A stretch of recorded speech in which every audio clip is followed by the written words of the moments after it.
कहानी शुरू होती है डॉक्टर रॉबर्ट लेंग के किरदार से, जो एक तबाहशुदा ऊंची टावर बिल्डिंग के अंदर मौजूद होते हैं। उनके जिस्म पर खून लगा होता है। यहाँ पर ये एक डॉग को आग पर पका रहे होते हैं। अभी तक कुछ क्लियर नहीं होता कि ये सब क्या हो रहा है और कहानी अब 3 महीने पहले की दिखाई जाती है, जब सब कुछ सही था। यहाँ पे लंदन का 40 मंजिला बड़ा सा टावर दिखाया जाता है, जिसका नाम हाई राइज है। ये टावर खास लोगों के लिए बनाया गया होता है जो मॉडर्न लिविंग स्टाइल चाहते हैं। टावर के सबसे ऊपर वाली मंजिल मींस टॉप फ्लोर में अमीर लोग रहते हैं और निचली मंजिल पर आम लोग, यानी कि 40th फ्लोर पे सबसे अमीर लोग, 39 पर उनसे कम अमीर, और ऐसे ही डिसेंडिंग ऑर्डर में सब लोग रहते हैं अपने अपने फ्लोर्स पर। यहाँ पर दुनिया की सब सहूलियात मौजूद होती हैं, जैसे कि स्विमिंग पूल, जिम, सुपरमार्केट और बच्चों का स्कूल भी होता है, ताकि इन्हें बाहर जाना ही ना पड़े। और ये सब लोग बाकी दुनिया से काफी हद तक अलग होकर ही रहते हैं इस टावर में।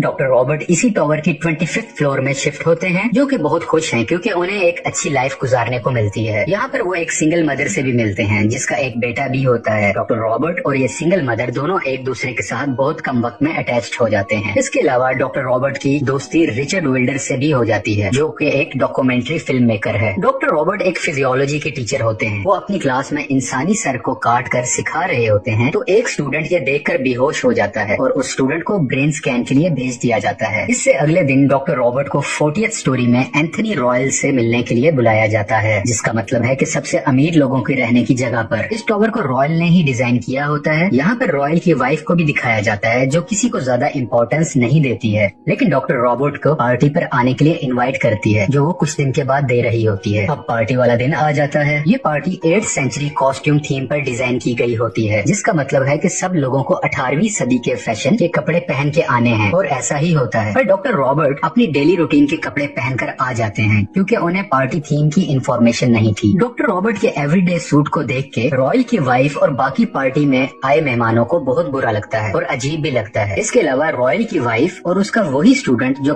क्लास के दरमियान बेहोश होकर गिर गया था, डॉक्टर रॉबर्ट की बहुत बेइज्जती भी करते हैं, इनको बुरा भला कहते हैं, और डॉक्टर को पार्टी से बाहर निकाल दिया जाता है। पार्टी से निकाले जाने के बाद डॉक्टर रॉबर्ट लिफ्ट के अंदर जाते हैं, लेकिन बिजली चली जाने की वजह से वो उसी लिफ्ट में फंस जाते हैं। रॉयल के जरिए हमें ये भी पता चलता है कि पिछले कुछ दिन से इलेक्ट्रिसिटी लोड शेडिंग, पानी बंद हो जाना और कुएं को लेके जाने वाला पाइप भी सही से काम नहीं कर रहे हैं, और ऐसे सब मसाइल बहुत कॉमन होते जा रहे हैं। स्टोरी आगे बढ़ती है और डॉक्टर रॉबर्ट के बेहोश होने वाले स्टूडेंट की मेडिकल रिपोर्ट बिल्कुल ठीक आ जाती है, उसे कुछ नहीं हुआ होता। लेकिन डॉक्टर रॉबर्ट बदला लेने के लिए उसे कन्विंस करते हैं कि तुम्हें ब्रेन ट्यूमर है। डॉक्टर इसलिए ऐसा कहते हैं क्योंकि पार्टी वाली रात इनके स्टूडेंट ने भी उसे बहुत ज्यादा बेइज्जत किया था, यानी कि डॉक्टर रॉबर्ट को। फिर हम देखते हैं इनका वही स्टूडेंट ड्रिंक के नशे में 39th फ्लोर से छलांग मारकर खुदकुशी कर लेता है। पुलिस भी आ जाती है, पर इस मामले पर ज्यादा इन्वेस्टिगेट नहीं करती। तो डॉक्टर रॉबर्ट के दोस्त रिचर्ड विल्डर को बहुत दुख होता है और वह ये सोच लेता है कि उसे अब किसी तरह भी हाई राइज यानी कि इस बिल्डिंग के अंदर होने वाले जुल्म को सबके सामने लेकर आना है और रोकना है। अब हाई राइज बिल्डिंग से ना कोई बाहर जाता है ना ही अंदर। लॉ एंड ऑर्डर बिल्कुल खत्म हो जाता है और हाई राइज में जुर्म होना बिल्कुल आम हो जाता है। सुपरमार्केट के अंदर मौजूद फूड भी बहुत कम होने लग जाती है, यानी कि खुराक भी बहुत कम हो जाती है, जिसकी वजह से लोग आपस में लड़ने लग जाते हैं। एक तरफ शक यह भी किया जाता है कि रॉयल ने पुलिस को रिश्वत दी होगी ताकि इस तमाम होने वाले डिसऑर्डर को इग्नोर किया जाए और इस बिल्डिंग में होने वाली खबर कहीं बाहर लीक आउट ना हो जाए। दूसरी तरफ डॉक्टर रॉबर्ट अपने किए पर शर्मिंदा होते हैं, जो उन्होंने अपने स्टूडेंट को झूठी खबर बताई थी कि उसे ब्रेन ट्यूमर है। डॉक्टर अब काफी हद तक मेंटली इल हो चुके होते हैं और खुद को अपने रूम में बंद कर लेते हैं। वो खुद को कसूरवार कहते हैं, वो मेंटली इनस्टेबल हो जाते हैं। विल्डर प्लान करता है कि वो रॉयल को मार देगा। रॉयल वही शख्स है जिसने इस बिल्डिंग को डिजाइन किया होता है। विल्डर को यह भी लगता है कि इस सारे मामले के पीछे रॉयल का ही हाथ है, और जब वो उसे मारने के लिए जाता है तो विल्डर को पता चलता है कि रॉयल का एक बेटा भी है जिसके बारे में दुनिया नहीं जानती। विल्डर मुश्किल से रॉयल के पेंट हाउस में पहुंचकर उसको गोली मार देता है, जिससे रॉयल मर जाता है और विल्डर को भी वहाँ मौजूद एक लड़की गोली मार देती है। इस तरह यहाँ 2 डेथ्स हो जाती हैं। रॉयल का बेटा ये सब देख रहा होता है छुपकर। पूरे टावर में अफरा तफरी का मकाम होता है। लोग एक दूसरे से लड़ रहे होते हैं, कोई खुराक के पीछे, कोई बदले के पीछे। सब लोगों में नफरत भरी होती है। छोटे बिल्डिंग फ्लोर वाले बड़े फ्लोर वालों को, यानी कि गरीब अमीर को, अमीर गरीब को मार रहा होता है। फिल्म अब वहीं आ जाती है जहाँ से शुरू हुई थी, जब डॉक्टर रॉबर्ट तबाह हुई ऊंची टावर बिल्डिंग के अंदर मौजूद होते हैं। डॉक्टर रॉबर्ट मुकम्मल तरीके से मेंटली अनस्टेबल नजर आते हैं। उनका ज़हनी तवाज़ुन बिल्कुल खराब हो चुका होता है। वो खुद से बातें कर रहे होते हैं और स्टोरी यहीं पे खत्म हो जाती है। लेकिन इस कहानी से हमें सबक क्या मिलता है या इसकी एक्सप्लेनेशन क्या है? लिखने वाले राइटर कहते हैं, where there is a state capitalism communism there can never be a political freedom, यानी कि जहाँ किसी एक शख्स की इन्वेस्टमेंट या हुक्म चलता है वहाँ कभी सियासी आजादी नहीं होती और लोगों को इक्वली राइट्स नहीं मिला करते। आई होप आपको मूवी एक्सप्लेनेशन पसंद आई होगी। इफ यस प्लीज लाइक कीजिए।